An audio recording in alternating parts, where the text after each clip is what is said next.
In today's video, I'm going to teach you how to change the view scale in Revit. Changing a view scale is one of the quickest ways to make your drawings clearer, whether you're working in a floor plan, section, or elevation.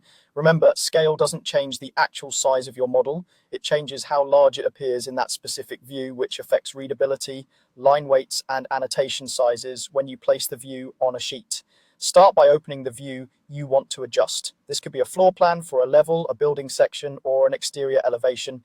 Make sure that view is active on your screen. If you're deciding which view to adjust, think about the level of detail you want to communicate.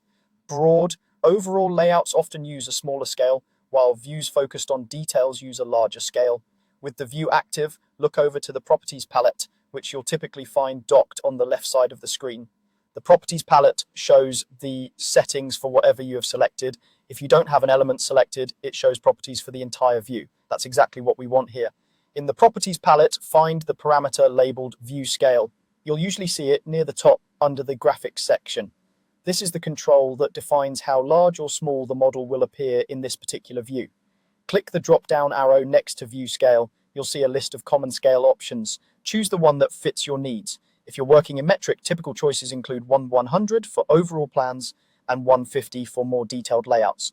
If you're working in imperial, 1/8 inch equals 1 foot is common for general plans, and 1/4 inch equals 1 foot is great for more detailed views.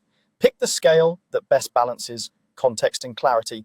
Once you've made your selection, you can click Apply at the bottom of the Properties palette or simply click anywhere outside the palette. The view updates immediately, so you'll see the change right away. Take a moment to assess the result. Text, tags, grids, and line weights should look appropriately sized and easy to read. If annotations feel too large or too small, just repeat the process and choose a different scale. A quick tip to keep in mind: each view has its own scale, so adjusting one view won't affect others. That flexibility lets you fine-tune each drawing for its purpose without impacting the rest of your project. And that's it. Simple, fast, and essential for clean documentation.